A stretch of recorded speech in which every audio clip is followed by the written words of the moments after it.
Hello বন্ধুরা, তোমরা সকলে কেমন আছো? আশা করি তোমরা ভালো আছো এবং সুস্থ আছো। আমিও কিন্তু ভালো আছি। তো আজকে আবার একটি ছোট্ট ভিডিও নিয়ে তোমাদের সামনে কিন্তু হাজির হয়ে গেলাম। তো ভিডিওটা হচ্ছে রান্নার। তো যাই হোক, আমি এখানে রান্না করছি সর্ষে পোস্ত দিয়ে ইলিশ মাছ। তো রান্নাটা আমার প্রায় হয়েই গেছে। এবার আমি নামিয়ে নিলাম।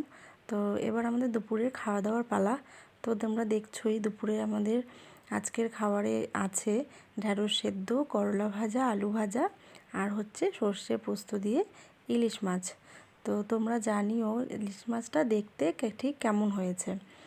তো আমরা তো খেয়েছি, বেশ ভালো লেগেছে, কিন্তু তোমরা জানিও যে দেখতে কেমন হয়েছে। তো যাই হোক বন্ধুরা, আজকে এই ভিডিওটি এখানেই শেষ করছি, কারণ খুবই ছোট্ট একটি ভিডিও। তো এখানে ভিডিওটা আজকে শেষ করছি। পরে আবার নতুন একটি ভিডিওর সঙ্গে অবশ্যই তোমাদের সঙ্গে দেখা হবে। আজকের মতো আসছি।